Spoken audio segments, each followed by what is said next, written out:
किसान भाइयों, मुख्यमंत्री भजन लाल का अचानक दौरा, मचा हड़कंप। दूसरी ओर नौर भादरा क्षेत्र के 30 बरानी गांवों का मामला फिर उछला। दिल्ली में जल शक्ति मंत्री गजेंद्र सिंह शेखावत से राहुल कस्बा सांसद मिलते हैं और करते हैं बात। इन दोनों मुद्दों पर करेंगे बात, तो बने रहें हमारे साथ।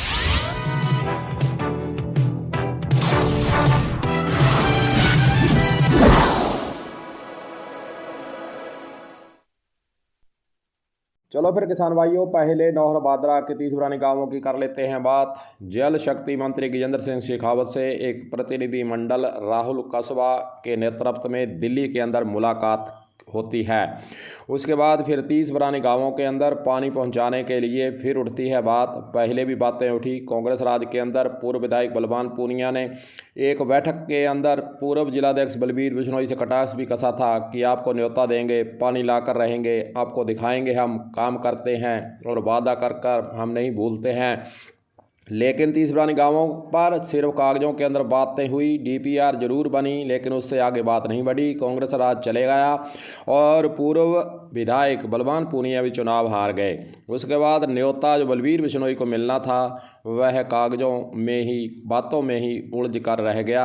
उस पर फिर बात उठी है और राहुल कस्बा के द्वारा जल शक्ति मंत्री से मुलाकात कर 30 बरानी गांवों के अंदर पानी पहुंचाने के लिए नए सिरे से फिर प्रयास शुरू करने के लिए कहा गया है और जल्द इस पर कार्रवाई करने के लिए उन्होंने निवेदन भी किया है। और देखते हैं अब इस पर क्या बात होती है। लोकसभा चुनाव नज़दीक है और लोकसभा चुनाव को देखते हुए अब जो सांसद हैं वे अपने अपने क्षेत्र के अंदर जो परियोजनाएं अटकी हुई हैं उस पर फोकस बनाकर वे चर्चाओं में ज़रूर आए हैं। लेकिन काम कितना होता है, सबसे बड़ा सवाल यही है।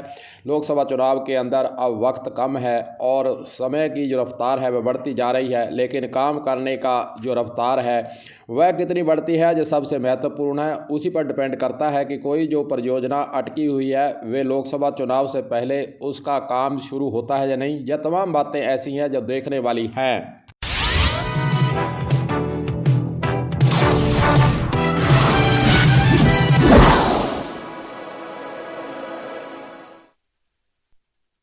चलिए फिर दूसरी खबर आपको बता देते हैं। अचानक सीएम भजन लाल शर्मा कैसे आ रहे हैं, मचा हड़कंप। यह खबर भी प्रमुखता से चर्चाओं में आई हुई है। राजस्थान और मध्य प्रदेश के बीच में ईआरसीपी की परियोजना को लेकर अनुबंध होने के बाद अब इसके काम में तेजी आने वाली है।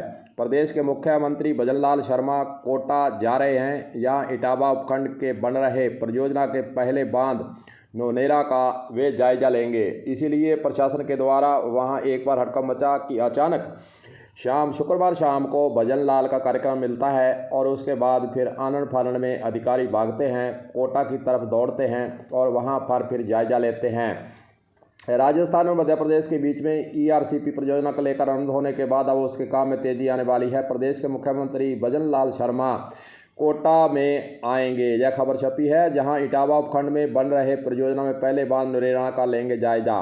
लोकसभा चुनाव में भाजपा ईआरसीपी को बड़ा मुद्दा बनाकर जनता के बीच में लाना चाहती है, इसलिए मुख्यमंत्री यहां पहुंचकर बांध के निर्माण और योजना के स्वरूप की जानकारी लेने वाले हैं।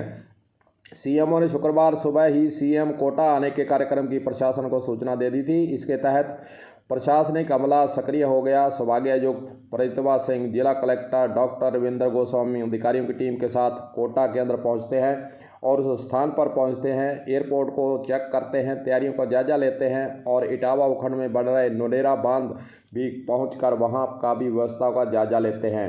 पूर्वी राजस्थान के 13 जिलों के किसानों की तकदीर बदलेगी यह ईआरसीपी परियोजना। कृषि एवं उद्यानिकी मंत्री डॉक्टर किरोड़ी लाल मीणा ने एक बयान जारी कर कहा है कि ईआरसीपी परियोजना से प्रदेश में कृषि और बागवानी नई करवट लेगा। सिंचाई और पेयजल के लिए भरपूर पानी उपलब्ध होने से पूर्वी राजस्थान के 13 जिलों के किसानों को तकदीर इससे बदल जाएगी। प्रधानमंत्री नरेंद्र मोदी ने प्रदेश को ईआरसीपी के रूप में बड़ी सौगात दी है। हमें पानी खर्च करने में मितव्ययता दिखानी भी होगी, वहीं बूंद बूंद पानी संचय के साथ साथ सदुपयोग को प्रोत्साहित करना होगा। कृषि मंत्री मीणा राजस्थान कृषि अनुसंधान दुर्गापुरा में गुरुवार को हुए 3 दिवसीय राष्ट्रीय बागवानी शिखर सम्मेलन के अंदर बोल रहे थे, उन्होंने वहाँ पर ये विचार प्रकट किए हैं और उन्होंने कहा कि देश के अंदर अगर हम इस परियोजना को देखें तो सबसे महत्वपूर्ण 2 स्टेटों की यह परियोजना है। इसका पूरा होने के बाद यहाँ राजस्थान के साथ साथ मध्य प्रदेश के इलाके के किसानों को ज़्यादा से ज़्यादा फायदा होगा और वहीं दूसरी ओर पर्याप्त पानी भी मिलेगा, जिससे यहाँ पर किसानों की खेती होगी और तरह तरह के ये परियोजना लाने के लिए आगे रास्ते खुलेंगे। अब देखते हैं कि भजनलाल मुख्यमंत्री आज कोटा के अंदर जा रहे हैं, वहाँ पर भी इस परियोजना को देखकर क्या विचार प्रकट करते हैं उसके बारे में भी आपको बताएंगे।